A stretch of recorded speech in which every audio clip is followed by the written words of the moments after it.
Good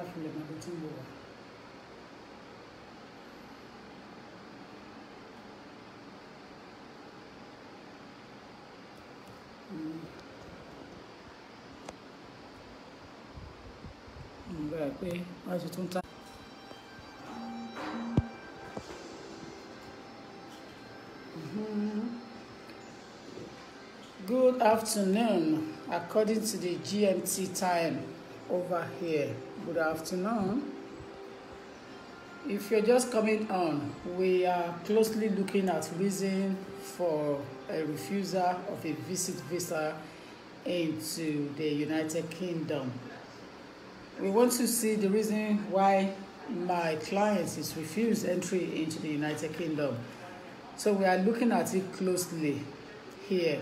Good afternoon to all of you that are coming on board. I recognize all of you, and I want to say thank you to you for coming on.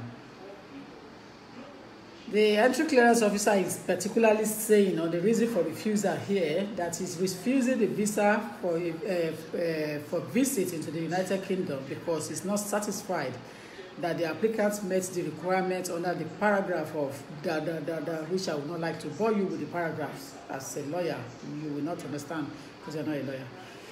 The issue is saying that he's aware that the importance of maintaining contact. So that means that the issue is not denying the Article 8 relationship or family life. It's not denying that. He's saying, I recognize the family life, the importance of contact, keeping family together.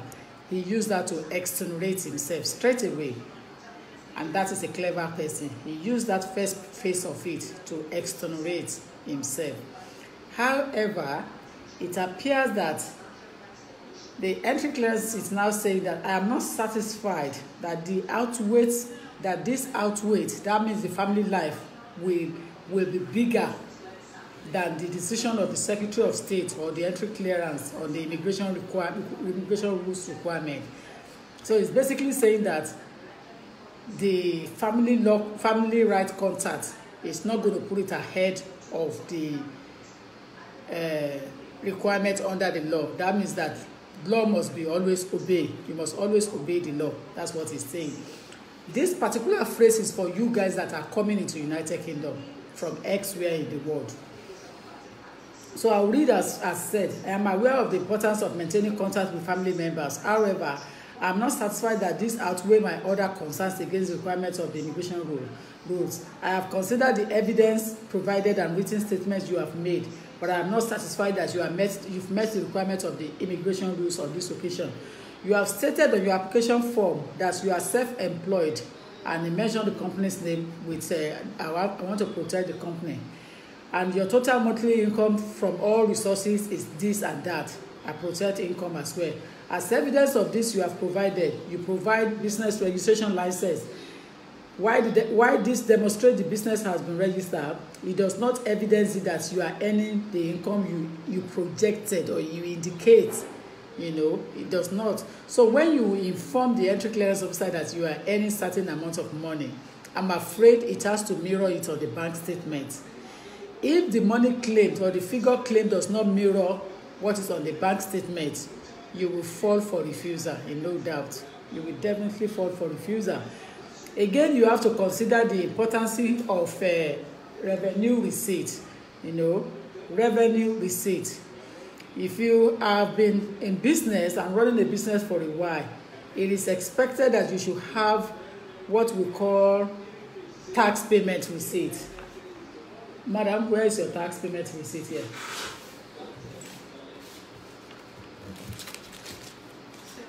So you have your tax payment receipt and the card for paying those taxes. Okay. Now, the applicant has tax payment receipt. Let us now see whether it mirrored what she said on the statement and the reason why the issue refusal visa. Because the issue is saying that revenue receipt is dated in a certain year and there's no evidence that any tax has previously been paid. Yeah? If revenue receipt is dated in 2015, yeah, madam, yeah, when did you start your business? How many years ago? About the business. I will be saying English because of my non-Yoruba. The business that 22 years. So when do you register your business? When was the business registered?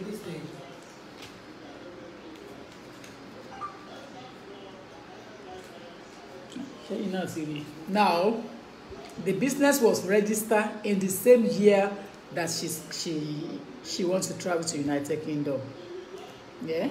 So of course there will be no income to prove because nothing is registered before then. Everything is just word of mouth. So it's going to be so impossible at the end of the day for the ECO to believe this story. Now let me take you through the journey. We have all the receipts here, we have all the receipts. The receipts are clearly showing that some payments were made. But then it doesn't appear that the receipts, it doesn't appear that the payment that the payment made was the right figure for the purpose of the business that was for the purpose of income that she claimed she's earning or she was earning at that time. So the ECO was not happy with the tax paid because he said that there is no evidence of any previous tax payment. So of course, if you register 2015, there's supposed to be previous tax payment because you said you have been trading for almost 20-something years. In 2015, perhaps it would be about 15 years then to 2015, previously 15 years, but there was no evidence. Again, that could affect the reason for refusal. Receipts and invoices. I am unable to establish from this document the level of profit you earn from this business. I am also not satisfied this receipt satisfactory evidence the deposit paid into your account. So there were some receipts, but they did not reflect the money that was paid into the account. So of course, thank you, Mr. Olayuniba. So of course, it's not going to be granted. There were receipts, but there were no evidence that they collaborate or corroborate. Let's use legal terminology. He looks like and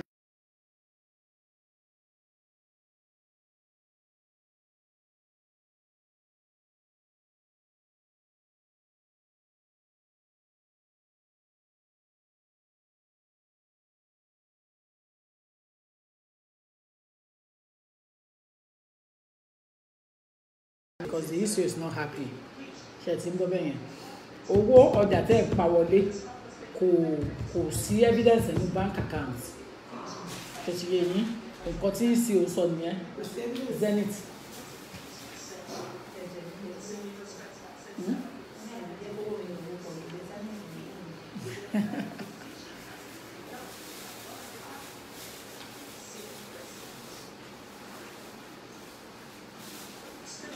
So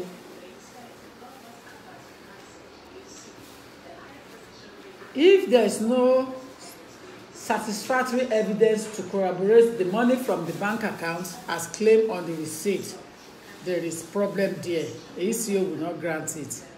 ECO will be finding it difficult. Now look at the personal bank statement. In all evidence, when the ECO think that okay, the bank, there is no business bank account.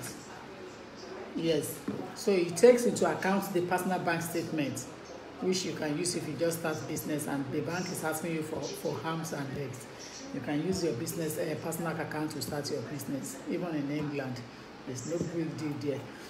The bank statement shows unexplained deposit. For example, a total of 594,000 was paid into the account between 31st of so month of that year and the following month. So it was just a month.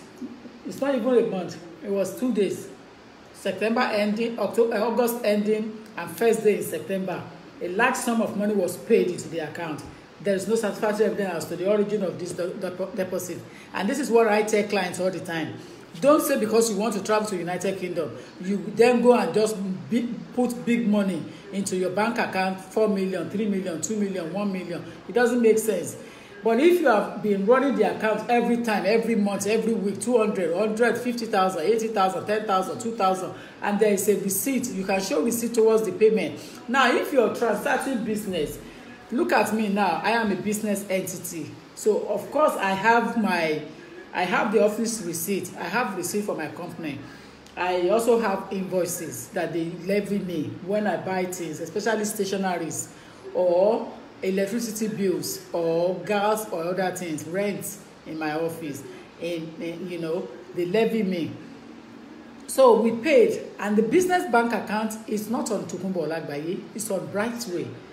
So that is evidence that there is an entity running on its own. And if you want to travel into United Kingdom, there is no way you can say purposely because of coming into UK, you want to just go and bump money into your account. I did a program a week or two weeks or two ago, and people were smiling and laughing. They thought I was joking. I wasn't joking. When you are coming to UK, you have to show that you are financially viable. That's the bottom line. You've got to show that you are financially viable. You understand? I don't like to talk down on my clients. So that is the reason why I cannot use the statement I want to use. But last time when I said it, because there was no client sitting, I was in the office when I was doing the program, so I was able to blow it out, bam, so that people will pick it up straight away and make use of it. When you are telling the truth,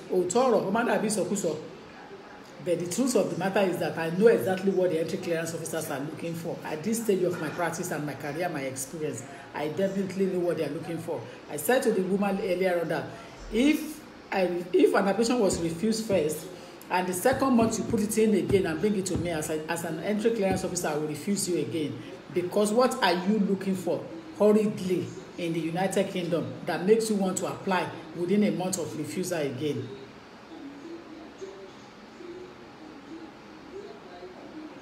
Do you understand? What are you looking for that makes you want to apply hurriedly within 2 months? So of course I'm going to refuse you.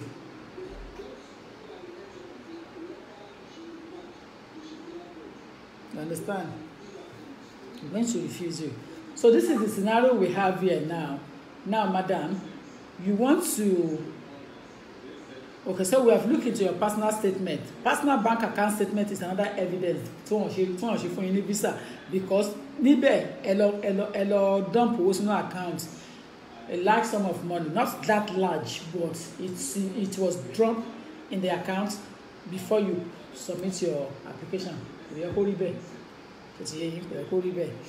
Now, property document, why this may demonstrate ownership, it does not evidence income generation. Now, if money, you gave them a property document here, is it where you are living or rented, or you are receiving income on it?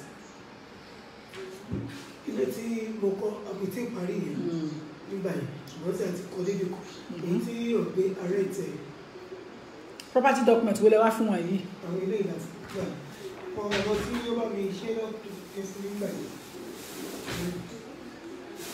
The entry clause is saying that, given all the above, I am not satisfied that you are earning the income you have indicated. I am not satisfied that you are earning the income you have indicated. So it basically means that the income does not corroborate. It's all about correlation, correlating together, correlating. If they are not together, and evidence it to mirror, let's use the word mirror and stop biting the tongue on the legal language. Yeah, if what you said does not mirror what is in the bank account, it's going to be refused. Thank you, Coke Carlo. Thank you. You know, if it does not mirror what you said, or what is in the bank account does not reflect your statement or your write-up or your form filling to the entry clearance, they're going to refuse you. They're going to refuse you. They're going to refuse you. So the whole idea is that it is important. It is important that it must reflect.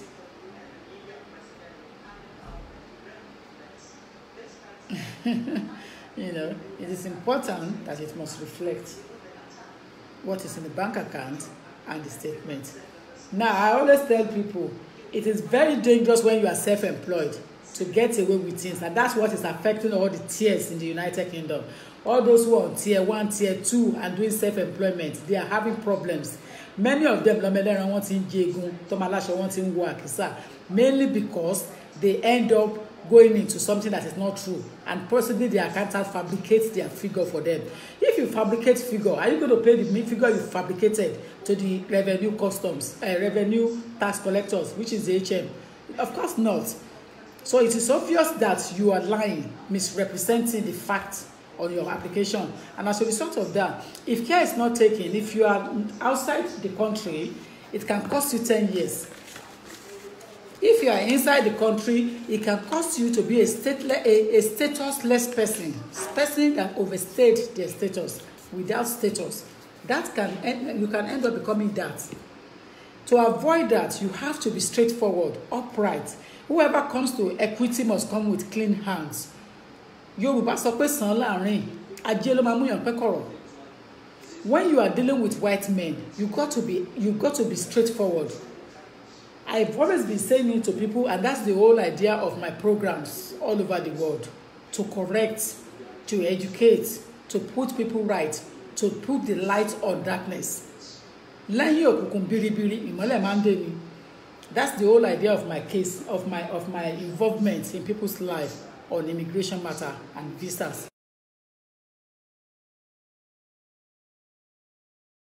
Struggling on the truthfulness, then there will be a problem. If we're struggling. Now, madam, these are old documents. Where are the new documents you want to use for new applications?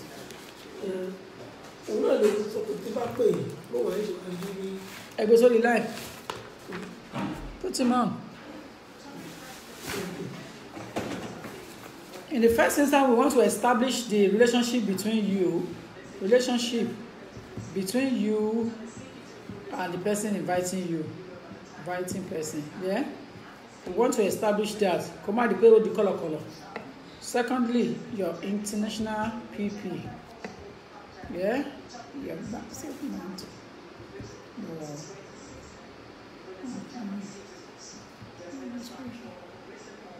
Put the person online for me quickly. Registration. Okay. Okay, flash your mark. Okay. Because I just want people to learn from it. You know, maybe if they don't use lawyer, they get it right. They're not going to get it right unless they use lawyer. Because the statement I will write up to it. Yeah. Like business speaker. Tell him. Hello?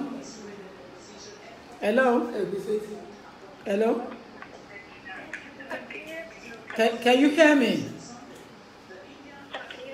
All right. You are inviting your auntie. Your mom. Aha. Your mom, yeah?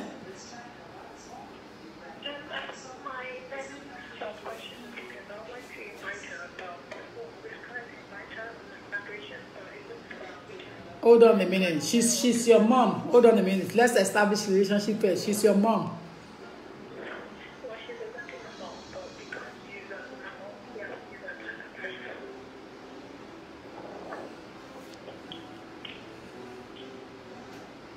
Gonna be best because I believe what I get in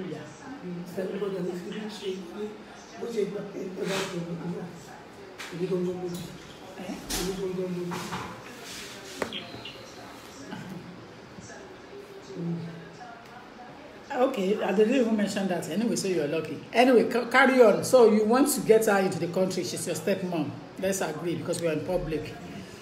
So she's your stepmom. So what happened? What status have you got? Let's establish your status. Well, I've got British passport. Okay, qualify on that. So she has British passport. So she's qualified. Yeah. Okay. And I'm working full time at the It's what?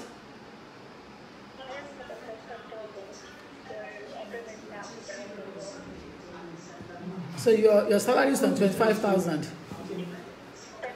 35,000. You're not even going to be assessed on that because she's only coming to visit. So you're not going to be assessed on that, but that's fine. 35,000. Yeah, that's fine. That's fine. Now, because how old are you, madam? 50. Is that your real age? Your mother is very young. Your mother is just about my age. So it means that she's active. It means that she's supposed to have a strong community ties in Nigeria. It means that our community ties has to be business, employment, house, husband, and children. So I'm kind of, she's got 3 children in uni at the moment. Also, she's got she has a high also, she has a shop, which I think from what I know that she should be doing. She has like 2 points on her, she has a company registered, and that's 2 points which registered in the company as well. Have you seen the reason for refusal previously? I don't really know because I don't think she really explained it to me because I don't know what they were using now. You need to get your mom a phone that she can be using WhatsApp. Are you with me?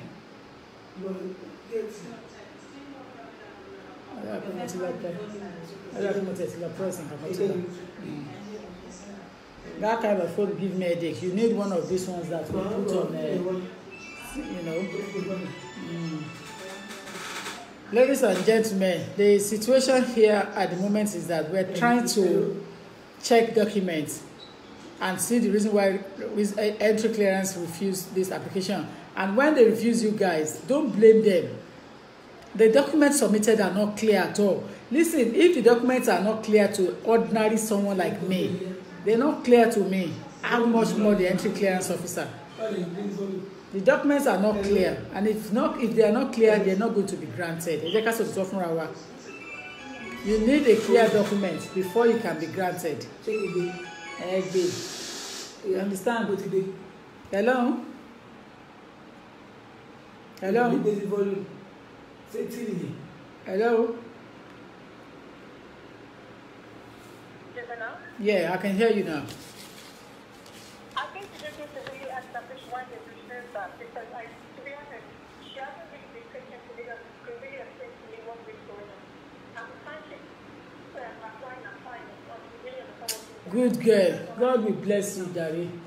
Ẹ̀yin lẹ farabalẹ̀ fọmọdé. Do you understand? Ẹ̀yin lẹ farabalẹ̀ ló ń sọ yẹn.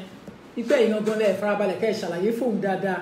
Ṣàlàyé fún tó ti yé yín. Nǹkan tó ń fa wàhálà ni ó dẹ̀ sọ pé lè continue láti máa apply all the time because they're going to continue to refuse you if the documents are not accurate. You might be saying owó ọ̀pọ̀ bàkọ́bọ̀ lówó. That's what she's saying here. You see, we're looking at her document at the moment. I'm in the office and I'm looking at her document. The point here is that the document before me this afternoon, they are not clear at all. Do you understand? If your mother is running a business, I want to see at least the last 12 months invoice. The 12 months invoice, the 12 months. The 12 months receipt here, the company reg, that one is there. The tax payment, the last 3 years is what she will need. Last 3 years. And who is your accountant? Me, because you don't have accountant in Nigeria. And I don't know why our accountant will eat money in Nigeria. Unless if they are auditing big companies. The system in Nigeria is so corrupt. Because it's supposed to be encouraging you guys, and that's the purpose of the tax boys. But when they send them out, they collect money and put it in their pockets. They have come to my premises, my business at Ikeja, and collected money and put it in the pocket and said, "Madam, why disturb me by more?" That is not how to encourage the economy of the country.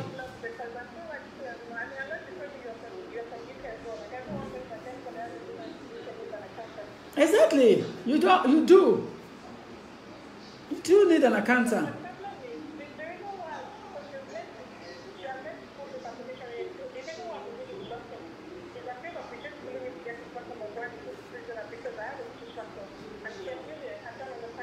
My dear, let me put you back. Let me put it to you. You are the person who is inviting your mom. Yeah? But the point is that your mother is young. Yeah?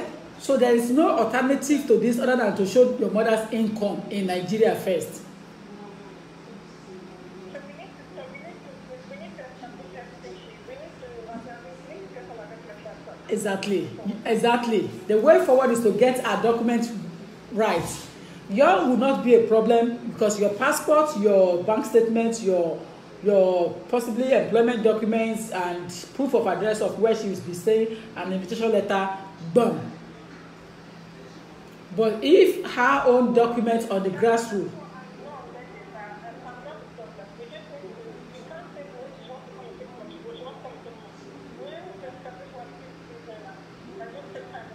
exactly. I tell you what, let me take you offline and let me deal with her here. Then she will call you back and explain to you.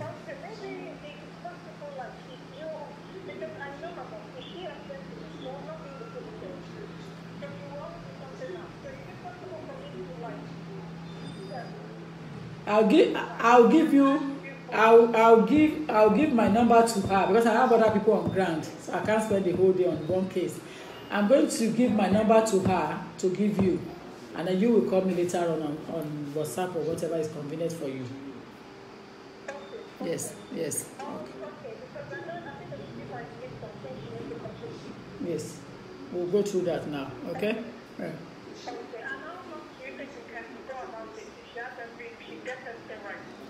If she gets it right, she can. If she has everything I'm going to give her, she can do a patient with me tomorrow. Providing that you two are smiling, you're laughing. Yeah. Now let's go through it first.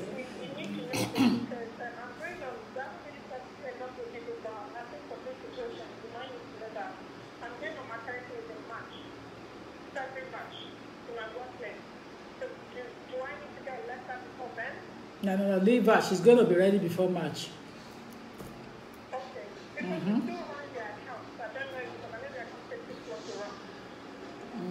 But she's going to be ready. Let's go through it first, and then we'll take it off from there. Okay. Yes. We'll take it off from there. All right. I take it off. Hello. So, nǹkan tó ṣàlàyé fún yín tó ń sọ ni pé fóònù ní update lórí gbogbo bẹ́ẹ̀ ṣe ń run business yẹn, so kò really mọ reason tó ṣe refuse yín gan. Ó ṣàwọn pẹ́ ní business méjì, reason ni pẹ́ ní shop méjì àbí. Shop kan. Wọ́n ní àkáǹtì méjì ní báyìí. Àkáǹtì kan láti run, àkáǹtì kan tàwọn ní báyìí. Why would you need two accounts? Hello. Hello.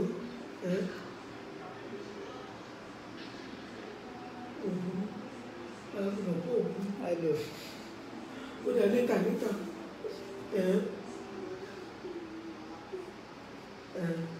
Chidima Jumbo, hello my dear. Okay, ó ti gbọ́. Hello. You see, the situation is that we're looking closely at the documentation, and that's all I can say now. And what we are looking at, basically, we're looking at what she would need in order to correct this anomalies. Because the documents here, they are not just mirroring what she's claiming. You know, they are not just what she's claiming, and that's the reason why there's headache here. You're going to need, let me give you a list of things you will need. I will not put it on public so that you two will come and pay your consultation and get what you need.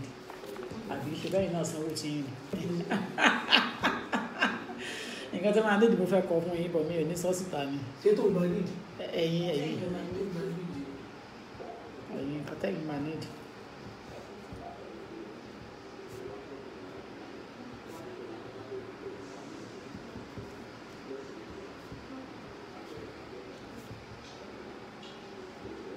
Kẹ́rí àwọn infosys tẹ́ bá lò ó gbọ́dọ̀ wà lórúkọ company yìí.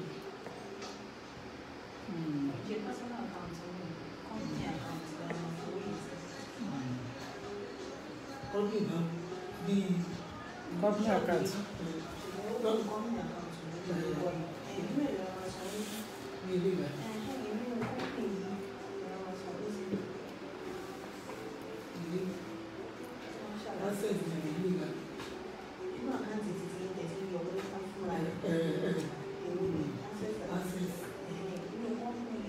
My consultation is 30,000 Nigerian currency. Put it, Joe. Put what? Must be joking. Thank you, Dari Lukman. Bí o bá kú, kò sẹ́ni tó lè pa ẹ́ jàre, my dear. Bí o bá kú, nobody can kill you. You understand? Interactive style. It's not about work. It's about interacting with your clients, your fans, your friends. Interact with them. Yinka Bawoni, you're welcome on board, my dear. You're welcome. Hello, Jean. John Njazo Dizaka, thank you. Kirk Douglas, hello. Omoti, how you doing? How you doing? I'm going to resume this. Yes, we're going to see here, and then we need the.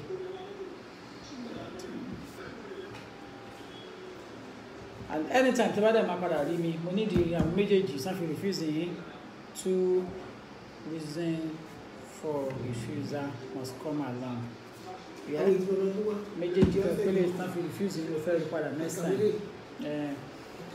Gbogbo receipt, tax payment receipt last 3 years, tax payment, the card registration, àwọn nìyẹn. Ẹ wá sí pé lọ́gbà receipt kí ẹgbà tí wọ́n wá sí seminar, ẹbí kí lọ́gbà 2016, ìyẹn ni máa gbà síbẹ̀. Yes. So, okay. So, they need the invitation letter at all, do I? Ṣé lórí 5,000 ilé ìgbà lè gbà náà?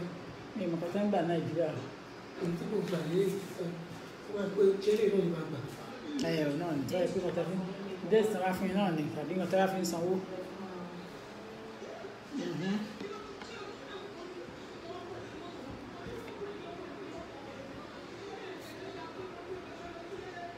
Thank you, Yinka.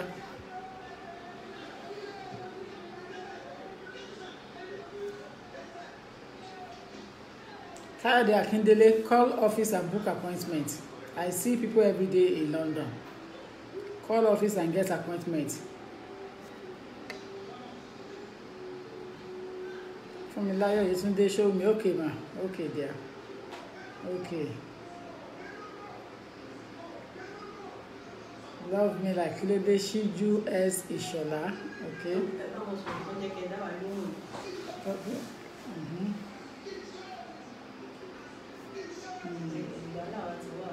Okay.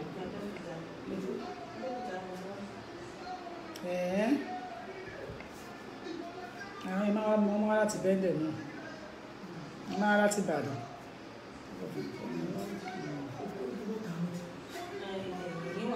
Ẹlẹ́bẹ̀ẹ́. Nígbà tí wọ́n sí sẹ́mínà lọ, túrú ọmọ àti mi ló wà bẹ́ẹ̀, má jẹ́ kó lómi, tàbí bọ́ọ̀sì kó jẹ́ kó lómi.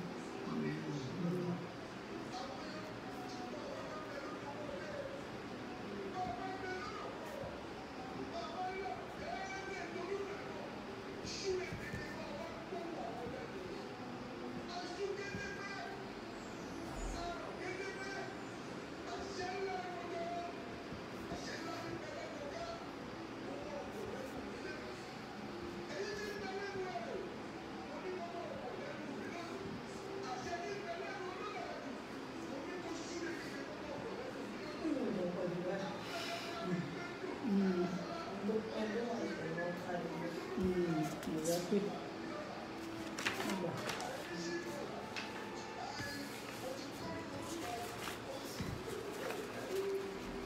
So that is that about the documents you will need.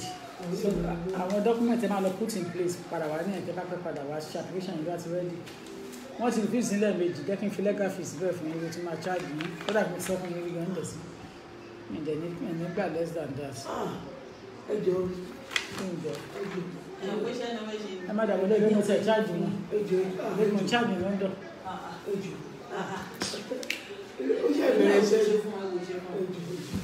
Ní ilé tí mo charge gbogbo everybody ní ẹ̀dẹ̀. Ẹ lọ sọ máa ń kẹ́kẹ́ san figure London ṣe lè san £800. Ẹ bá mi change ẹ̀kí, àbá wá ilé ìlú ọ̀lẹ́bùn. Ẹ bá mi change àwọn ọ̀lẹ́dẹ̀ alájò.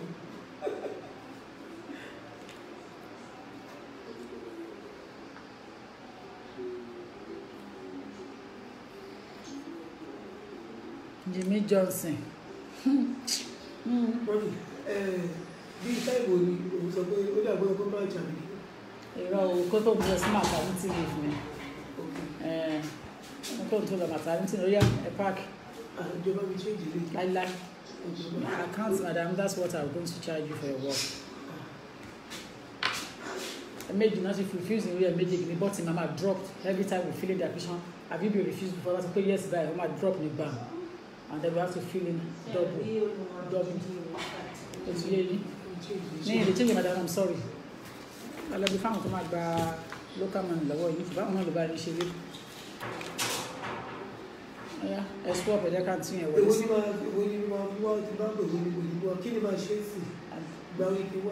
go through a day. I'll share documents in the need to from me. I'll share documents. But we need the most phone. That's ready. Madam, can you read and write? I'll get some automatic car. Go by working there. Don't for a while. Be by. She understand? I don't mind. You know, people do like a phone to India, so I don't have problem with that. Get somebody close to you that can read that 30 now will go now as she share with go interpret it for me. Yeah. Because your daughter, she's overseas, so there's no way she will have time to do that. You understand? But to get it, someone calls over the Hey, you got some work. I look at my bowl and she sent me a kitchen. You know, go wait, baby. You can't even go here, but to get to Madam, go and give this thing to somebody.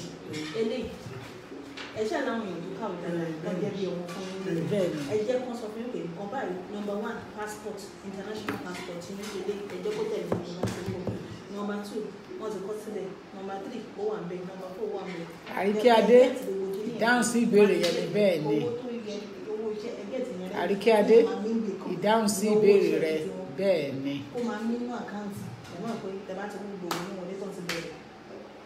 Àríkíadé, ìdáhùn sí ìbéèrè rẹ bẹ́ẹ̀ ni. Yínká mi ṣàlàáfíà ni. Fún ẹ ò lè. I know she's the number to text number, so you guys can communicate directly. Ṣé ti ọ̀rọ̀ ni wọ́n máa pè ní tí máa ní máa communicate ẹ̀rọ ìrántí? Kí n gbà? So tó máa pè ní ẹgbà fọmọ yìí. Direct line ni ẹ̀rọ fi máa get through, so kò ní láti get through sí secretary. I'll get through sí mi directly. Kó send me WhatsApp pé òun lọmọ yín bẹ́ẹ̀ tí wá rí mi. So kò ní láti go through secretary, kó go through me directly. Ẹ má sọ pépà yẹn dàbí. Ẹ tọ́jú àwọn kìíní ìdájọ́.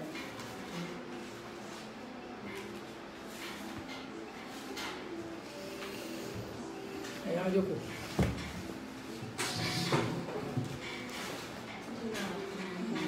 Àwọn documents in drop lọ́wọ́ yín bẹ́ẹ̀, you have to be very careful. I am not worried about your educational background. Èmi ò ní ṣe ọmọ tí ò lẹ́kọ̀ọ́. But I am worried that you should get somebody to my useful. This number, okay, office number 1, the office number secretary, not what I was secretary now. Number 12 I was secretary now. Ṣé mo ti gbà láti ní àǹtí mi lè wo fóònù tí máa lò mo fi ń ṣe kíní lọ́wọ́ yìí.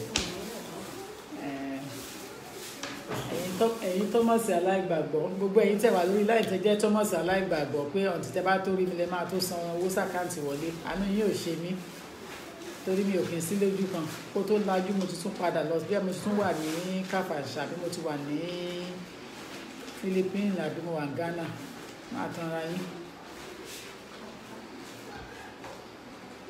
Ẹ̀rí báyìí Thomas kan la ẹ̀ṣẹ̀ ń yẹ owó tí ẹ̀ wò nínú àkáǹtì fóònù ẹ̀ ní fóònù Thomas kan tó ẹ̀ṣẹ̀ ń fi hàn wá tó ẹ̀ṣẹ̀ ń sanwó lójú mi láàbẹ̀ ẹ̀ṣẹ̀ ń transfer níbi tí mo lè kò sí bíbá ẹ̀ because ó fẹ́ fojú rí Tòkunbọ̀ lágbàáyé first na pínpín tí ẹ̀rẹ́ ń tó ṣe ọkọ ń jẹ́ bẹ́ẹ̀. But don't forget that technology has eroded. The technology has eroded in a way that we don't have to see the physical person anymore to transact business. It's just a matter of linking it through iCloud. The way technology has traveled. Yes, ma'am. Ẹ̀dẹ́lẹ́ láyọ̀ màá ṣe ti yé yín. Ẹ jẹ́ kí dọ́tà yín pè mí tí máa parí lọ́fíìsì. So we have time to talk properly. Kó pè mí lọ́wọ́ rọ̀lẹ́. Tóun bá ti rẹ́dí tẹ́yìn náà dẹ̀sí ní gbogbo document first and foremost, give the document to somebody to have look at the list I requested, and from there we take it on. Yeah. Then let your daughter come. Ṣé UK lọmọ yín wà? Ẹ jẹ́ kó pè mí lálẹ́ tí n bá ṣe tán. Kó pè mí ọ̀lẹ́. Kó pè mí bí i 7. Exactly. Time here, I'll be able to talk to her properly.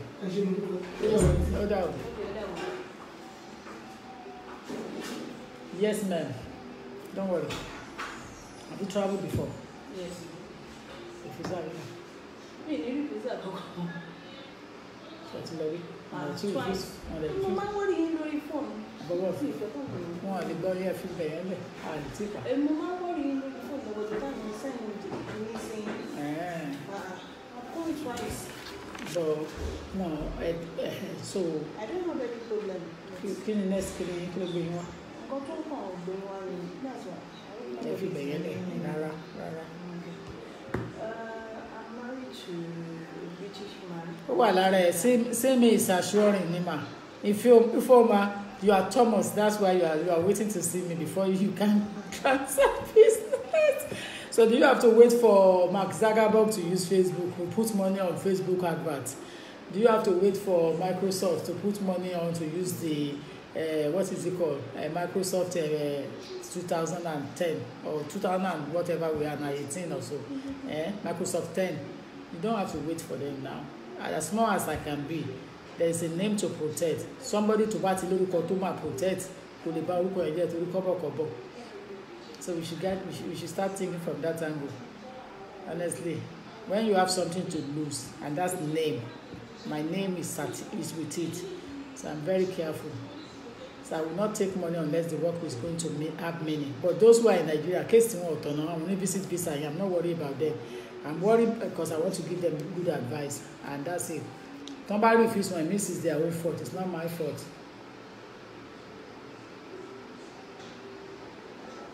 You know.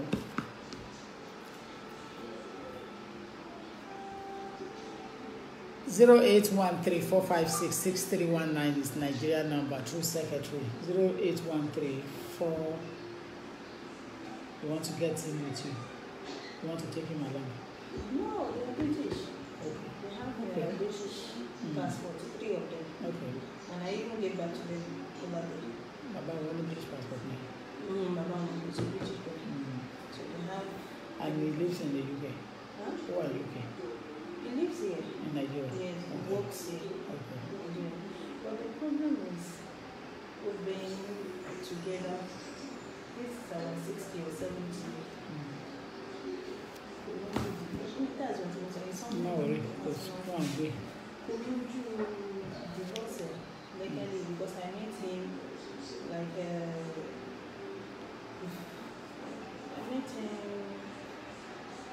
I think 10 years after this excess. He left me UK, want to go UK long. You know that's going to be my next topic. 10 years. Well, imagine 10 years and plus 7 years. Then it is 10 years. It makes 17 years. So there is evidence that he has not left his wife. So one divorced, but they are not communicating. That I'm very sure. And what is the point? They can communicate because they are more likely to have kids together. Yes, they have 2 kids. Yes, but if they're no longer in a relationship, he's supposed to have dissolved it. That is the problem. So why not dissolve it? To marry, what you promise me is that, okay, please just come with me. I just finished this similar fashion school here, so I just finished all those ones. So, what you promise me, after a year, we sort everything out. We got for our girl, which my parents insisted. Maybe they let him get his divorce, but with love, I know. Okay, I'm in love with this guy, this guy, and that. Which I continue. And there's many of you that always do that, you know. Many of you does that. I continue without looking back. I'm into the relationship. We did our traditional wedding. I was like 6 years ago. Listen, till date, he hasn't finalized his divorce. Whenever I talk about it,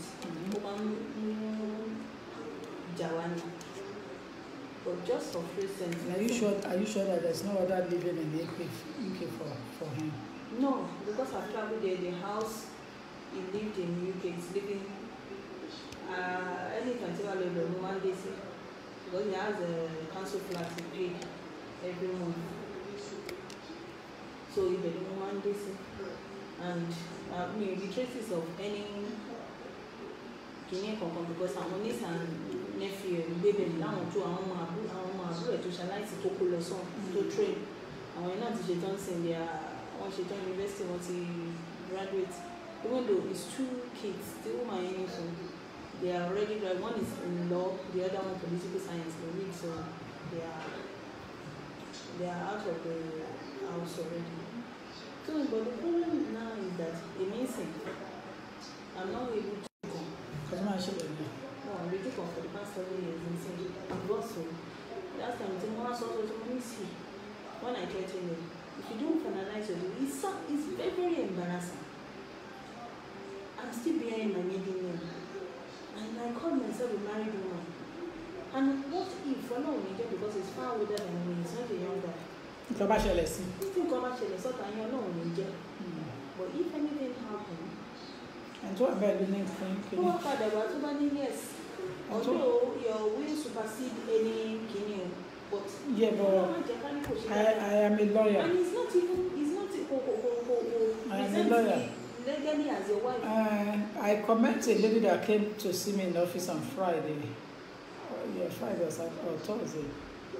Lady here, she should be grateful to her husband in his burial in his cemetery of where he's lying. The guy died. He's only 40-something years. Yeah. The guy was only 40-something years. They never married. She's been telling Home Office, claiming single parent when she's doing her application under her children. She never told Home Office that her husband, and for all ladies that are out there, the repercussion is very trivial. When you are putting application through to the Home Office, and you are telling Home Office that you are a single parent, and your husband has British passport and you are living together, and yet you still continue claiming single parent to the Home Office and renew under your child without necessarily have any impact in your financial situation. At the end of the day, if anything happens to your husband or to your man, you are going to lose out completely. His pension fund will not come to you because you are not married and you are not known on the record. You will be treated like a concubine. The word concubine still existing. Don't let anybody deceive you. Mistress, the word mistress from day one, in the Bible there are mistresses. In the royal family there are mistresses. Some people will not know that at the end of the day they are mistress.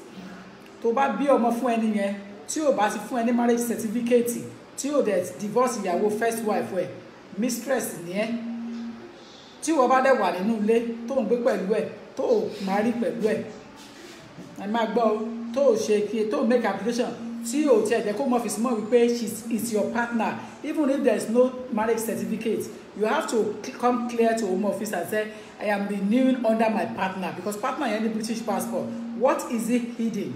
That is the question you should be asking your common sense. Instead of making application under your child, you're supposed to make application under both of them, both the father and the child.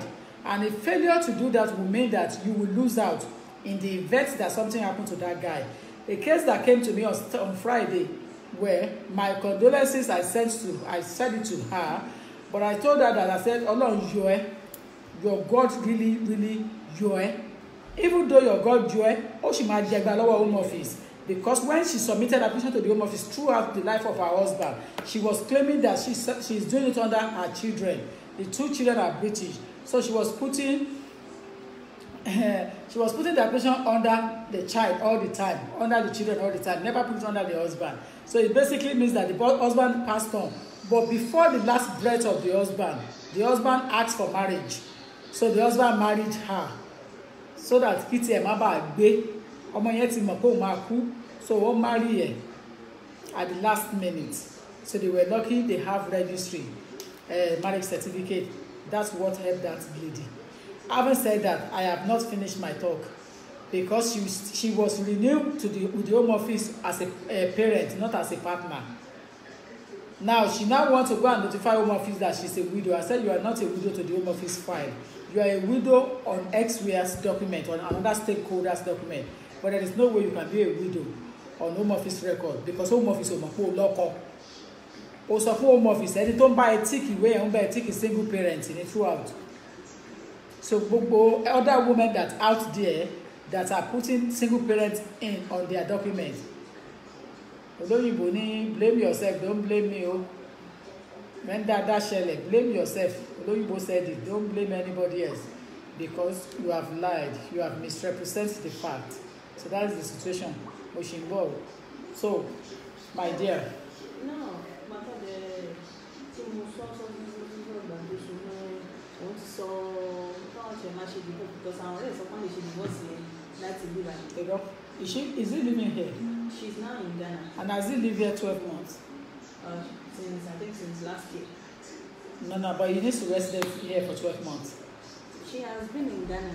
If he has been in Ghana, has he been resident in Ghana for 12 months? I think more. He can live there now. So, àwọn ọ̀rẹ́ ni wọ́n lè bá ṣe láti bí báyìí ló máa ń sẹ̀ǹdẹ̀ sí ní Ghana ní tó àkọ́kọ́ bẹ́ẹ̀. So, ó dẹ̀ máa ní ìdí marriage certificate olóhùn ti last time the travel olóhùn máa gẹ̀ẹ́tẹ̀ ìlú àwọn ọ̀kan bẹ́ẹ̀ ni wọ́n máa bọ́ òun gẹ̀ẹ́tẹ̀ tí ò dé tí mo ti gbọ̀n ọ̀gọ̀ so no I'm here for I'm tired.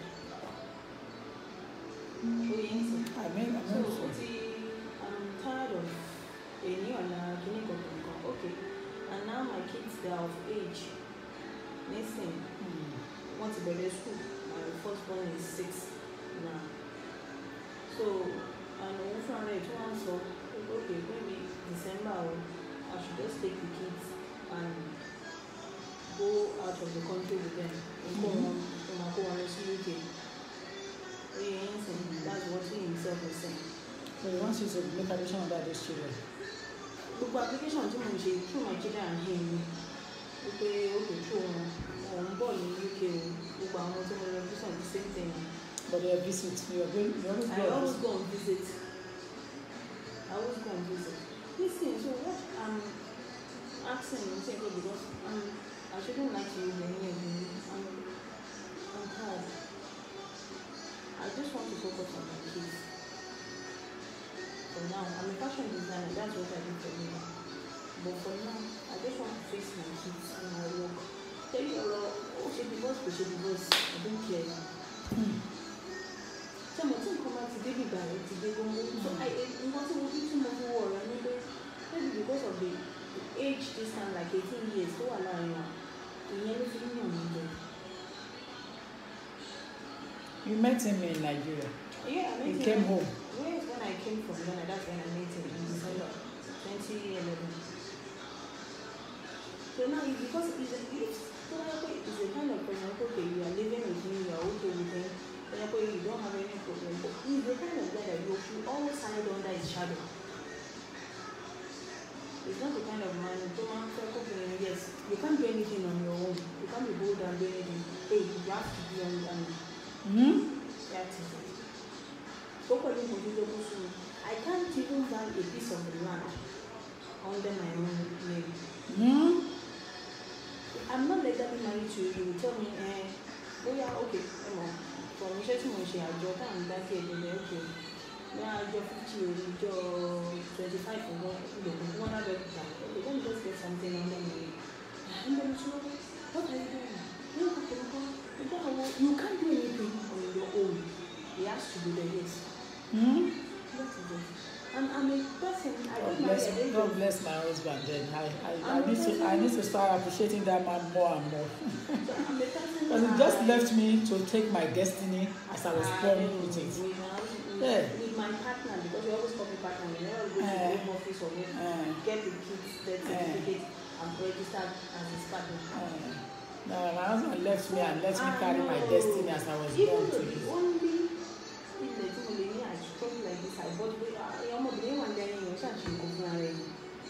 I have to use my own brother's name to purchase. And that's why I will never do anything outside my husband, no matter what. So I have to use my own brother's and I have to call my brother. You know what?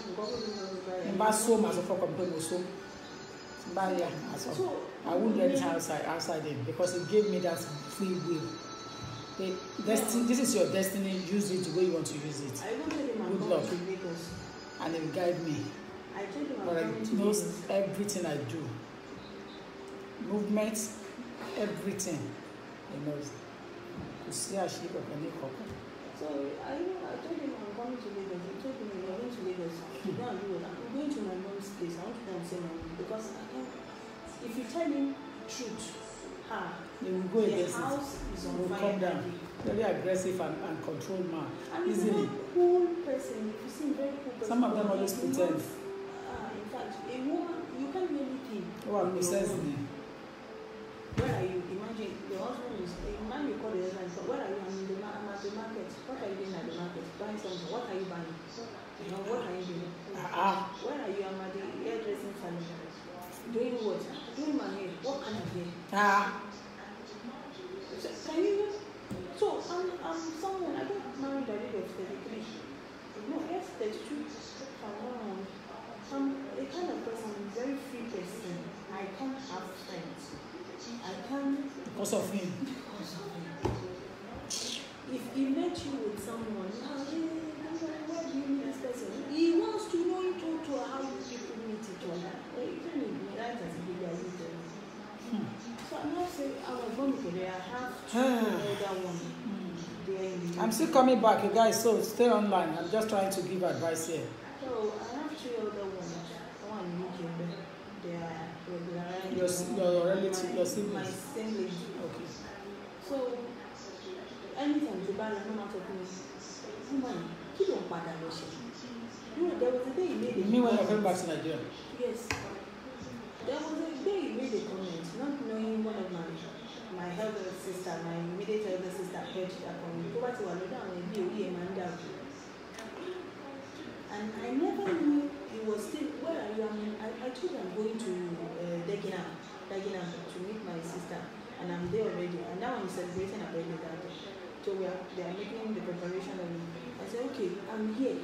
At least I'm with the kids. I'm here with her. I talk to her. So I never knew he's still making all those comments. Oh, yeah? So I never knew that statement is coming out of his mouth. I could have retrieved the phone and listened to him, whatever he wants to, before giving the phone to his sister. And that one, she didn't say anything. That was uncle, you need to want me, but I saw also a little of me, or you don't want me, or just, but I was a particular amount of people. Why did your husband come to you? Why? Don't you have right to do anything? I tell you what you can do. He's a very, don't get me wrong, he's a very loving and kind person. Yeah, but that is over-possessed. It doesn't necessarily mean that you have to leave your husband because of that. At least, if you need a gap, the kids are holding British passports, isn't it? Yes, 3 of them. British passport. So you can return them back to England. Return kids to England. Return kids to where they belong. So they are English. So you have to return them to England, so they are British. I don't like to call black people English. Because I from academic thinking, I believe English is to do with those who are white. Excuse my French if I use it. Caucasian, let me use academic.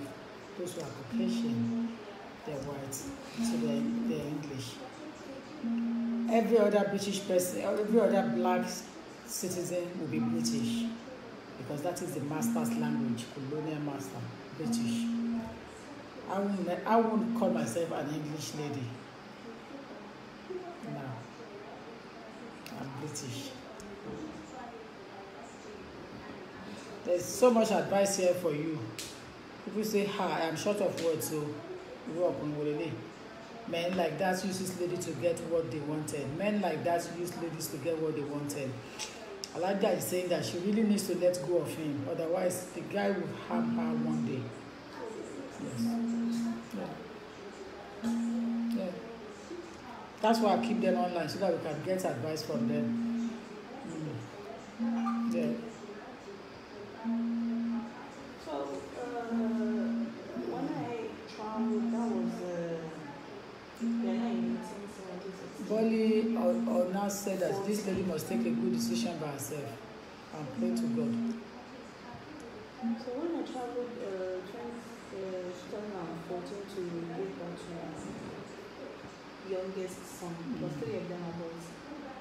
So I pampered him, please, okay, let me do, I can do it more. Which he arranged a lawyer, this and this, but I don't understand. I am saying it with all my mouth, and I am in public, and I stand corrected. Go back inside with the visa. You still have left. Yeah? No, they gave me 2 years, so I came back, and I didn't go again. Just what time? What's it on? But not the photo out. I just did it for one lady before I left. Oh, She was working in the bank. Her husband is her husband or her partner maltreating her. Life is miserable. She cannot get anything else. So she resigned and returned the girl back to England on a visit visa. And with her visit visa and the girl's passport, another document and a letter, I've sent to the Home Office and said, listen, this girl belongs to UK. Let this girl remain there. So, and I narrate the history, situation of the lady, and they granted her. So the problem now is because after by November, December, we are going back to the UK. That is why I decided to make it a date and see it, because a brother of mine, it seems you did one of my elder brothers, maybe his friend or him, is this thing is now a British, is married to a British lady. Okay. He's not a British. So, in yellow for me contact, and go and see this woman. She's a woman like you. At least she knows what to say, how to put you through. You've been coming, you have no problem about that. But most people will say, but to be able to listen, because what to be able to know, which also what's everything. Oh yeah, listen, also what's everything. Also something you can't back and one that we retrieve it ourselves. Because I have 2 years visa on it. And after 6 months, you know, it's okay, come back home. You have to come back home. It's enough, you have to come back home. So we have to call the lawyer that gave my this thing over there. Okay, just take Sandra Idubo, the man is insecure because of the age difference. People are smart here. That is the problem. I love you guys on this platform. I love you guys. You are older than me before I got married to you. I have an American guy that we have like maybe a year difference. That's the guy I really wanted to get married to. So what makes you go for the older man? I just fell in love with him. You think you are And I didn't even know he's even a British. but you thought you would be properly taken care of. Apart from that, the American guy is very cool. That you know, cool in yellow money by. Okay. I don't want He's to very cool. this I was time. thinking, okay, he's more older than me. He will take very good care of me. And again, with my old age, I'm not ready to go into another. Barely honored. Age has nothing to do with the man. With the situation, the man is a user. Simple. So, The man is a user. I don't know what to do. I'm just. Eluremi good. Now, what She should he follow did her now- mind and she- pray for God Now, what intervention. he did now. Almighty Allah will help her in Before I any came back decision. from traveling, I'm going to be first born. Before I came back, shopping came into she for me. As in, shop to she for me. Go machine everything. He locked it down. Okay, Timothy, I will continue. The one that I'm doing is I'm what's up, I said, lying in a day. Remember, when the second born, 2 or 3 months later, or 4 months later, I was pregnant. So I went back again. Which difference my second born is going to be 4 in November 18. My third born is going to be 3 in November 16. Ẹ̀yin kò dúró rárá. So Ẹ̀yin kò dúró rárá. Ẹ̀yin gan mọṣẹ́. since then, My client mọṣẹ́. That is what is killing her. Ó ṣàpápá. since then, the man said, Understand? She ṣàpápá. for me, let me start my work. If you say today, tomorrow, and whenever he's buying anything, was it okay, wife? I've done it now. I put number out now. Who is saying that? I put number out now. Look, this is the number. So anything tó bá dẹ̀ ṣe, he do it under his own name. Oh, selfish. He built a place for me, calling it my place. When we got married, before we got married, we built it again. Okay, this place is for you. Do you know? Early this year, I don't just know documents. When I check the documents, his name is on the land, his name is on the house, everything. So it's for himself. And he told me the thing was mine, but one of them said, "Oh, you're a wicked man. Is it because you are older than me? You are trying to cheat on me? Yes, you take very good care of me. You give me everything I want. But why are you doing this? I have nothing to show for myself. I'm hiding under your shadow. If I tell you I need this, you will do it." Another thing. Anything coming to my parents saying, he will say no. Yeah. He doesn't want to have anything to do with my parents. It's only me and the kids. Another problem with control man, they will be giving you everything you wanted, so you'll be too comfortable, but you will not have the autonomy to do things in your own right. That is it. You will not have that freedom. I'd rather have freedom to do it myself than expecting my husband to be giving. He believes if I need anything, I'd rather have the autonomy, because whoever give you autonomy, that give you that freedom, give you life. If you go, whoever give you freedom, gave you life. He will give you. I need this. He will give you. Even though if you didn't have it at that moment, it's okay, I'll give you so time. He will give you. But Yetunde Taiwo, he's a selfish man. Get me somewhere. Let me restart my work. Last one, me my 3 in November 16. 0905 097 4652 0905 097 4652. Even though my parents don't want to have anything to do with my parents' side or whatever, it's just me and the kids. And for time, I'm going to report it very soon. And my mates are doing good things. Me, I believe in myself. I train myself. So I believe in myself. What I am by myself. What you are me today. When you see, you are married to you are still married to your ex. You don't want to do the divorce. Divorce to the woman and child will be already divorce. And I decided not to say anything again. The only thing I can say I have in this relationship are my kids. That's all. So I'm tired. I don't just know. So what I'm asking now, because by next month of November, I'll be putting my application in to get my visa. The last one, was 2 years. 3 years. So this one, without checking, I apply for 6 months. Doesn't matter. Doesn't matter. But whether 3 and a half months or 5 or what? 2. 2 years. It's about 2, I mean. No, it's about 2. 5. So come out for me doesn't matter. But the problem is, documents which you retrieve back could affect you. That is what because you have attempted to change your status as a visitor while in the United Kingdom, and there is every possibility that the application has passed through the system. So that kind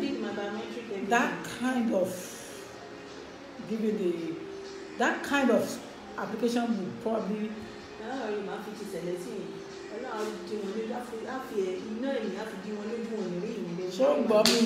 Ṣé ń gbọ́ mi ọmọ ṣẹlẹ̀ lọ́pọ̀ òun àlòkàndù. Ṣé ń gbọ́ mi? Did you hear that? Ṣé ń gbọ́ mi? Ó fẹ́ lòkàndù fòyìnbó. Mo sọ fún yín orí ọ̀la ló wà kò sí ìlú ọ̀la. Orí kó bá ẹ délùú Ọ̀yọ́, kórí má padà lẹ́yìn gbogbo wa. Orí la látìlẹ́yìn, orí làbá máa bọ́ ká forìṣà sílẹ̀. As God lead you. They won't question me on that. As in, retrieve a partner. It's not that they gave me back. What the reason they gave me that I should go to Nigeria and take it in Nigeria? Because these are they gave that reason. They gave that reason. So you're more or less want to refuse me. There's a refuser. We retrieve it back. No, there's a refuser. Tell Ashora. Because I but they make comment and say go and pull it in from Nigeria. One something these are already about to turn in Nigeria. Because of the visa, they don't want to give it that. I think you should be making a different application traveling with the children. So you'll be making an application on that as a parent from outside. That lawyer to go through it. They cannot because Oh, no, it's on their phone. So we can Tell him to send it to you. Let us have a look. Don't make attempt, because somebody wants you. If you have been refused in England, there's every possibility that it will affect your renewal in Nigeria. So we need to see it. Yes, before we can do anything. And if that is the case, there's no problem again. We will be making application as a parent to take them back to the United Kingdom. At this stage, you might be saying you're not with your man anymore. But we are still going to stay in the house. You know what I mean? Stay in community. Or just want to take the kids back. For security reasons. They want to return to England. They are crying. We know what to do. Bolly Honors, hey, is becoming an advisor on my platform. Are you a lady or a he? Before I start replying you, he said love is not blind anymore. So you ladies, you should sharp your eyes, sharp. Yes, you don't know that love is blind. Love is not blind anymore now. Make it sharp. Understand? Make it sharp.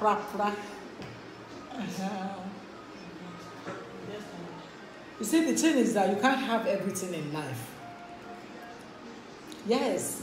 And when I tell people they don't accept me when I talk, they think that it's common sense and it's wisdom. Some are made to have a husband, but some are not meant to. Some are meant to have children, some are not meant to. Some are meant to have good work. They change job like this, promotion like this, but they don't have luck for husband, they don't have luck for children. Everybody's destiny is different. It's not the same destiny we pick. No. And that's why I don't look down on people. Hello? Hello, good afternoon. Hello, hi there. Sorry, are you in Nigeria now, ma'am? You ask me question you want to ask me, I will answer you. Don't ask me whether I'm in Nigeria for now because I'm in public. Ask me the question you want to ask me. Okay.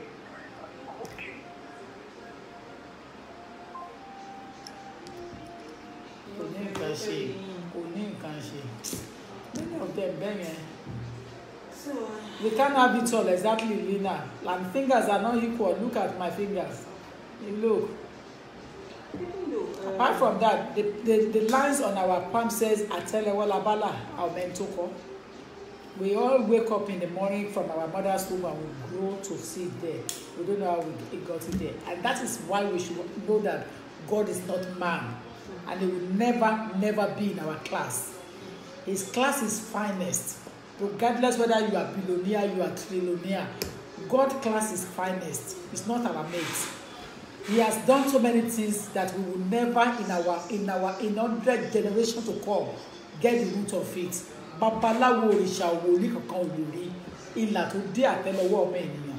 No prophet or babalawo or priest or oracle speaker can say it and say this is how he got there. Rárá. God has made it finest. It's God. How we formed in our mother's womb, it's not a man's job. How we become who we are today, it is not by man's power, but by the destiny we have chosen and a bit of luck into it. Apart from that,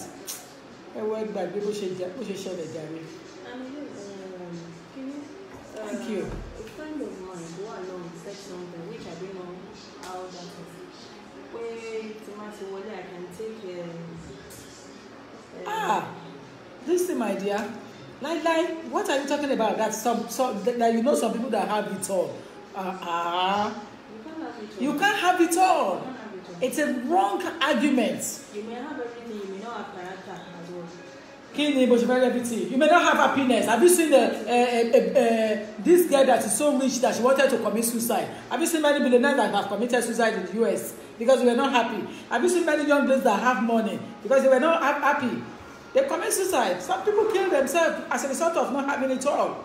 Money is not happiness. Money is not happiness, my dear. Don't let us go into that. You cannot have it all. You carry your destiny as it comes. Even if you are married, you are with your husband, you are with your wife, there will still be some lapses. Even if you have children, there will still be some lapses. Even if you have work and you have everything, there will still be some lapses. God will never make it equal.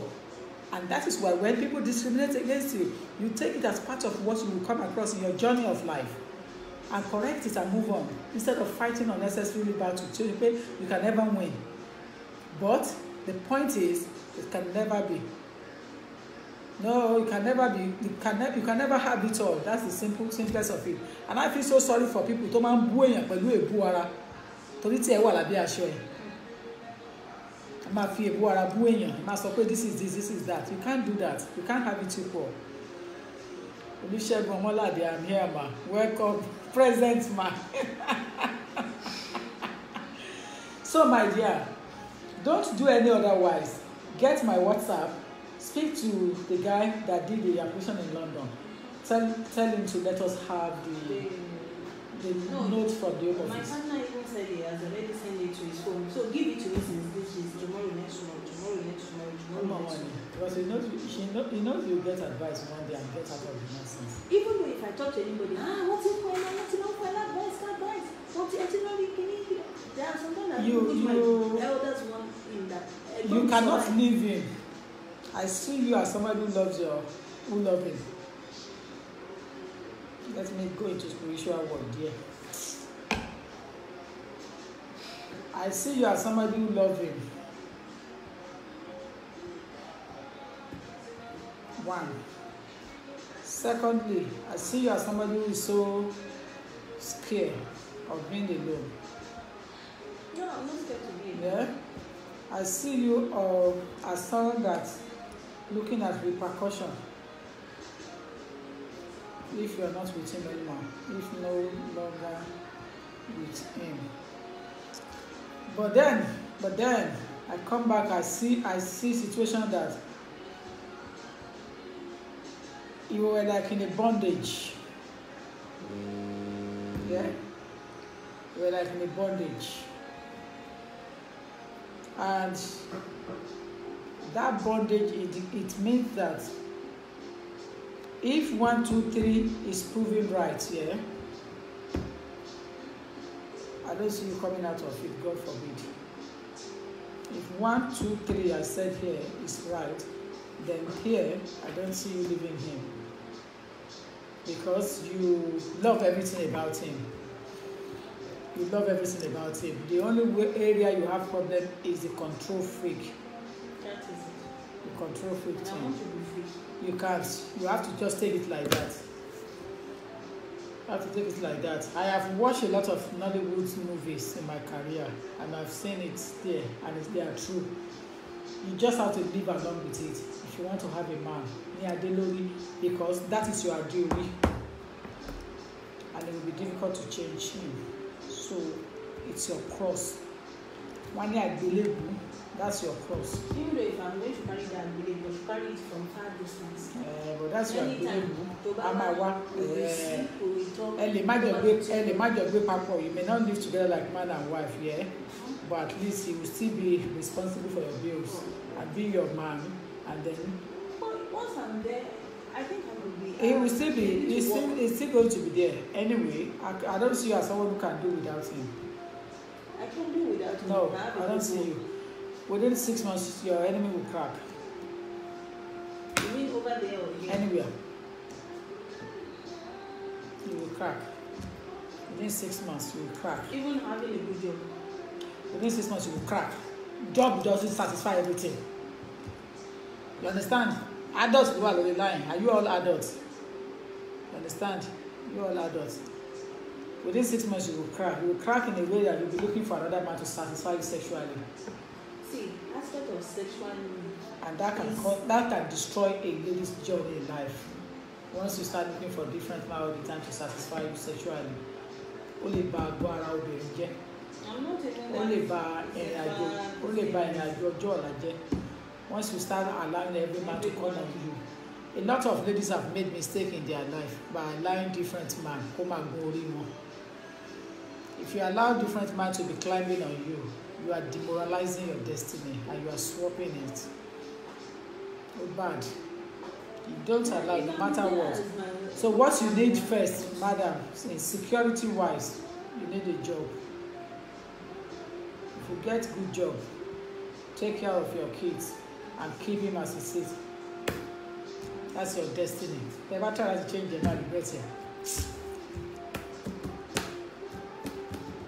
Even though if I leave him, I don't even want to get married to anybody or whatever. No. Possible. Anything I just want, I don't want. Possible. When a woman wants to be single, that is when they sleep around. Because by then going to Satan, that is the joy of Satan. Do you understand? That is the joy of Satan. Satan's joy is for a woman to be single, because Satan is not happy for marriage to exist. So he doesn't want a happy home, because he knows when there is a marriage, there is a happy home, a woman will not go astray, a man will be in charge, even a man will have somebody to fear. That he will get scared.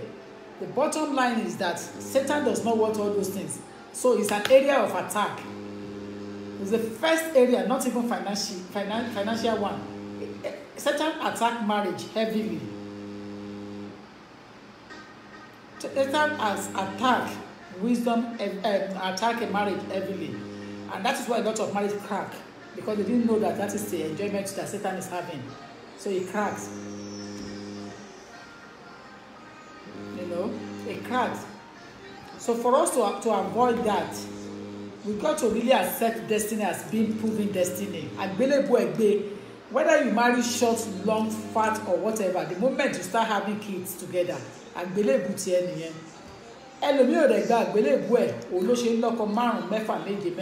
because she wasn't destined at lọ́kọ. Ó ti sọ látòdì ọ̀hún pé òun ò fẹ́ adé orí, because òun fúnra òun adé orí òun. Gbogbo tó bá lẹ̀ di òun fẹ́ máa pàṣẹ ni. Obìnrin ò lè pàṣẹ kó wà ní ọkọ. It's not that we can't pàṣẹ lẹ́nu iṣẹ́ wa, but once you get to your matrimonial home, you have to drop your shoulder or be submissive. But when a woman cannot be submissive, they encounter problems in their career, in their life. What is important? God is not man, and God does not make mistake to put a man there before us. But we were stupid and daft, thinking that we want to handle things by ourselves. And we forgot about the destiny we have chosen. Did you see how we moved from what we started on the visa refusal into what we are talking about? So my sister, don't let any woman advise you, any friend advise you to leave your husband, your partner. Don't leave your man. No, it doesn't matter. It's your man. You will have enough gap when you start having money coming in when you move back to England and self-acclaim. But don't discuss it with anybody. Because what you don't want is sympathetic in you don't look for. You understand? What you are complaining on is what somebody else want to have as a sweet cake. So don't even discuss it with any friends of your mates. Leave them to it. And take your destiny as it comes. Respect him. Deal with him very well. Don't even show any sign. Keep it going as it is. Baba ọmọ mẹ́ta ni. Kò ṣe baba ọmọ ẹyọ kan gan. Láti ẹ̀dẹ́ ọkàn gan. Ọkùnrin mẹ́ta. Do I know before I said it's your destiny? Where would you take that to? I can't choose any other father for them. Their father. Just stay there. That's your house. And let me tell you something. Write my name down. That beggar she will is going to drop it for you one day. You'll be shocked. At his salary, at his sweat, you are tired. I can look. Yeah. It's easy for him to change the name and the documents. He's not sure of you yet. We're going to back because of the. I know he's very. Even the Daba Losi party, when we are dancing, you tell me, go and sit down. Don't dance, go and sit down. Go and sit down. Don't dance. Why are you dancing? You can't interact with a young guy. Insecurity. It's insecurity. You know, so I can vividly reassure you, it's your man. But this one is too wrong. Possible. So I would advise you, stay put. Get documents for me. Let's read what happened. Let's make admission. Take the kids back to United Kingdom. Section 55. The best interest of the kids come first. Return them back to England and let them live their better life.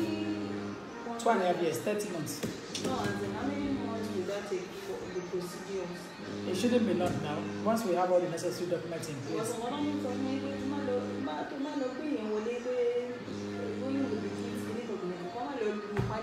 You know, if it's not deception.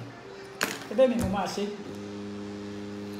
if you're not deceiving Secretary of State and his agents or entourage, you will not fall foul. The only area where you can get problem is if you lie to them. For deception, exactly. They are British citizens. They must, as such, return back to where they belong to. So they should be. They are a UK product. So they should go back to United Kingdom. They should go back to United Kingdom. Ọ̀rẹ́ mi. I like that. Mr. Duaye, ọ̀rẹ́ mi. So many ladies are looking for such. I wish my hobby is like that. I'll be happy. Mine doesn't care. Wait, did you see that? Olówó yeye Sharon. Don't wish your husband is like her husband. Wish that your husband is your husband and take your destiny as it is. And don't discuss him with anybody. Never. She said that her husband is a control freak, so in one way or another she's going through hell in one part, but the husband is there giving her everything in another part, but doesn't give her the freedom. But she has beautiful 3 boys for him, so it's too late. And I didn't even know that she's got 3 boys when I was giving her the ọ̀rọ̀ ẹ̀mí, according to Mr. Oduaye, ọ̀rọ̀ ẹ̀mí. You understand? She said she's somewhere ẹ̀mí now. She's not born candle easily born and do a boy. I don't want to anything to Candle is that easy. She didn't burn it on her husband and keep him to stop doing the control freak thing. Hey, Joe. See anything about love, don't burn candle on it. You don't say anything to Martin. She said me. Don't burn candle on love. She said I don't have to submit paper and joke candle lórí isi o. Ṣé kí isi o gbádùn tó yẹn? Ìṣèlè pé òyìnbó ni wọ́n. Ṣé gbádùn tó yẹn? Wọ́n máa deploy wọn mà ní wọlé 6 months. They came in every 6 months and changed wọn so wọ́n gbádùn. Come about and rapport with the local grant. They change them quite frequently. The entry clearance officers, they're not stable unless those who are local that have married to Nigeria and still working there, and they would have shown it and they would put them in a department where the visas will not be made. Some elsewhere in another department. So, ladies and gentlemen, the situation here is not easy. But when it comes to the issue of matrimonial home, you got to take your destiny as it comes, as long as there is no domestic violence in it. When there is domestic violence, I personally advise you to leave that person. There is even domestic violence. Hele. Any small thing he hates confrontation. He like argument. People husband and wife will sit down, or partner will sit down, we will talk. Get out of my room. Get out of my room. So me, I will say no, I'm not going anywhere until we finish this talk. So that's how we will start fighting. The day I stood up, like you touch me again, I see the people. What? You try me, I shoot something, throw away my way, Jolie. Since that day, since that day, but now there's not till yet, but he never raised up his hand or whatever. There was even a day when I just came back to my second or my third one. He attempted to slap me back in the UK. That I will slap you. What? And someone told me they saw his cousin. That his cousin came to our place. He's just imagining things from his head. It's a he cousin. His cousin, his own cousin. He. He doesn't trust him either. And he's even the one that even introduced him to that lawyer. He thought his cousin is having something to do with him. To do with him. And I was telling him he's a lie. Yes. We are close. Any man in that situation should be taking paracetamol. Any man that starts thinking about that.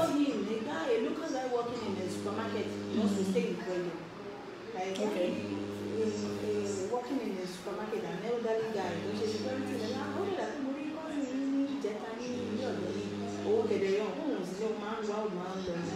má ti lọ bá lóko fẹ́ máa ṣe Mo ṣe gba oúnjẹ ìdá kan làjú ọ̀ wọ́n ní bẹ́ẹ̀ náà lọ́nà maybe the person is bóyá ọ̀tẹ̀lẹ̀ nítorí tó ní rò pé kí ni ọmọ kan to the extent you even tell me yóò ní ọ̀tá àtẹ̀lé òní jèrè kúrò nílé ìtọ́. Really? Why? After saying that, I think 2 days later, it was to say, "Oh, travel padà." Was when what I said that day, I rebook it. It will never happen to you. Meaning, can you say something? When you go like that, but don't feel like I'm worried about you. You go say, "What to share?" It will come back to you. That's it. But if I never attend anything, Jimmy and nearing dots, and you are putting this in my phone, and you are robbing me with this. That's sender. That's it. That's Don't just know, it. Abi? So forget it. It's never my portion. Mama gere, mama ko gbere, pese aye mama ko. If care is not taken, because I just gave back not even a week, and all my babies they are CS. I just gave back not even a week, and you are thinking of that. So, mama, you don't show me because I don't understand. And that guy never came to our place. Never, but what they have to around me, I'm just tired. Let's look at this person coming from. Hello? Hello? Yeah, hi.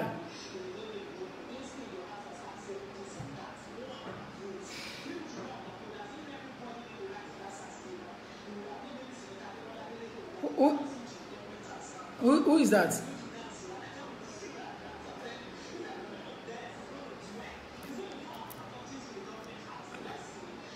Oh, he's advertising on the platform, yeah? Nonsense in the air.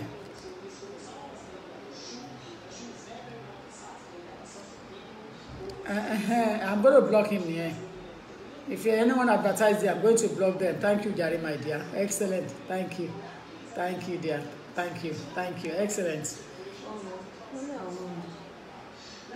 On the phone. We should have been missus. This is the second one. Wow, and the old boys. Wow. This is even still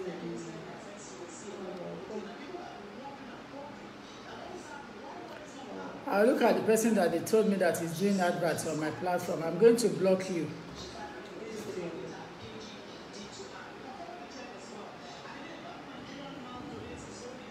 That's them. Wow. Those people there.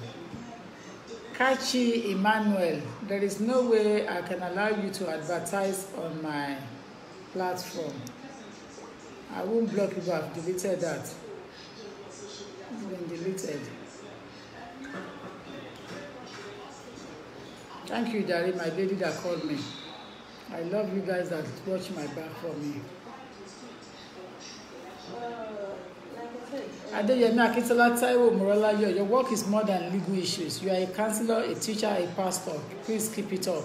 Bless you, my dear. Bless you.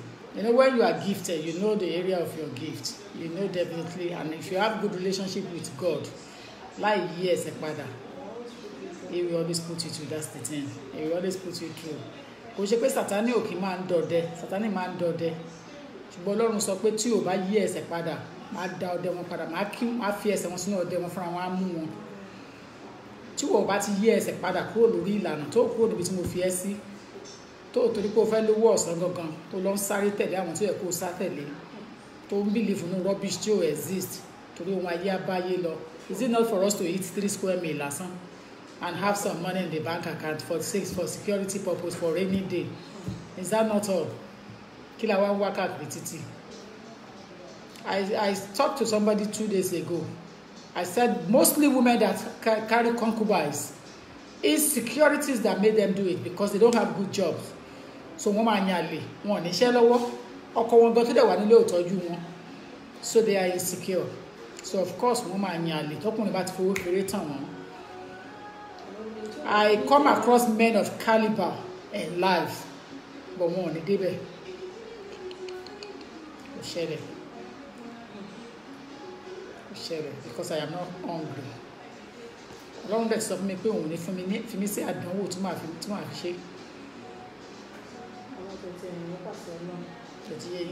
The fear of God is the beginning of wisdom in everything we do in life. Once we fear God, believe me guys, èèyàn ò ní problem. Life á dàbẹ̀ pé èèyàn ṣoògùn owó ni. Nítorí pé gbogbo téèyàn bá ṣe Ọlọ́run á máa gbà fún yàn. Tọ́lọ́run bá ti gbà fún ẹ̀dá kí ló kù? Iṣẹ́ kọ́ lowó. Kọ́lọ́run kan gbà fún yàn ni. Mo fẹ́ dogún mo fẹ́ dogójì ṣèbínú ayé lásán ló mọ̀. But God is not man. He has stand gallantly to say that he will never share his glory with anyone. And that's what God made of. And that's why he's God. Babalawo run to God. Orisha run to God. Everybody run to God. Obalaye run to God. So he's the finest. Everybody, pastors will only run to God. He's the finest. You see, where people get me wrong is that people come to you, cry to you for prayer, and then you go and consult Babalawo for them. And they believe that you are praying with them naturally. Èpè ni, ègún ni, ẹ̀ṣẹ̀ ni. Understand? But when you know your God very well, God is faster than ordinary Babalawo worker. Babalawo á kú, oníṣègùn á lọ sọ́run, but God doesn't die. They never die. He never die. The God of Abraham, Jacob, and Isaac, everlasting Father. He lives in eternity and is forever. It's for you and I. It's for you and I. So it's not man. And he won't mislead us. But you cannot have it all. That's the conclusion, my dear. You can't have it all. Forget it. Am I can't deceive you? You can't have it all. Whatever you have, so fún Ọlọ́run kó máa ṣe olùmọ̀nà fún ẹ, kó guide ẹ. That's just it. Apart from that, you can't have it all. It's possible. Ẹ jẹ́ ká gbọ́ ọ̀tẹ̀ mi fẹ́ sọ fún wa. Hello. Hello, ma. Mọ́mí ẹ káàárọ̀ ma. Ẹ máa káàárọ̀ ṣọ́láfíà ni. Yes, ma. Adúgbò ma. Ìjọ mo fẹ́ wọ́n wo program ìlọ́wọ́ tí mo wá sí ilé ìkan lọ́wọ́ rẹ̀. Mo fẹ́ àgbà nípa UK visa àti àbúrò rẹ̀. Ẹ fẹ́ apply fún UK application. Yes, ma. Ẹ lè apply. Ṣé ti ṣe consultation? Ma. Have you done consultation? Ṣé ti take advice? Wọ́n ti fún yín ní consultation? I've not done that. Ẹ pè 0813 456 no 456 6319 0813 456 mẹ́rin márùn mẹ́fà 456 056 4 ni mo pè fún yín 456.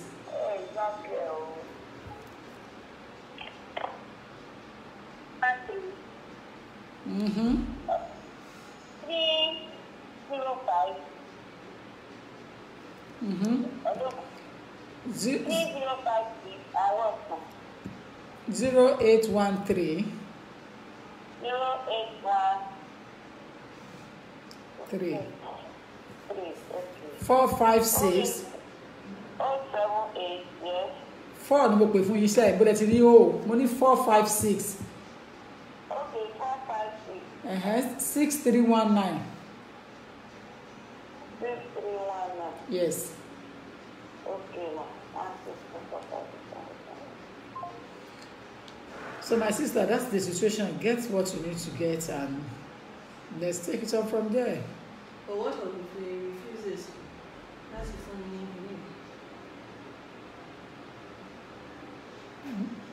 tó wá ń fẹ̀ nídé ohun tó ń pọ̀ lọ́dọ̀ làǹkọ̀ like tomorrow next. We need it. I always tell people, once there's a situation of that nature on ground, don't attempt to make any application until you have the clarity. If not, you'll be making wrong application.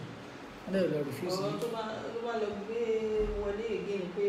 Agbọ́dọ̀ rí ẹ má jẹ́ ká gbé ìwé ọkàn wọlé fún mi mọ́ ṣé ìṣẹ̀tù gbé ìwọlé ní UK kí nípa wá sí Nàìjíríà ẹ má gbé mi wọlé mọ́ ẹ gbọ́dọ̀ gba nóòtì yẹn lọ́wọ́ ẹ̀. Hello. Hello, ma. Yeah. Ẹ ṣé gan ni o, who is this? Okay, are you in UK? Kí ló ń ṣẹlẹ̀?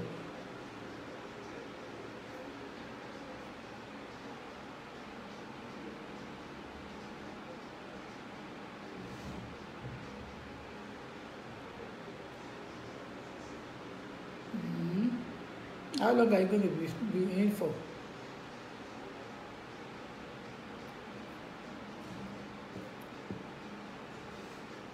Oh, okay.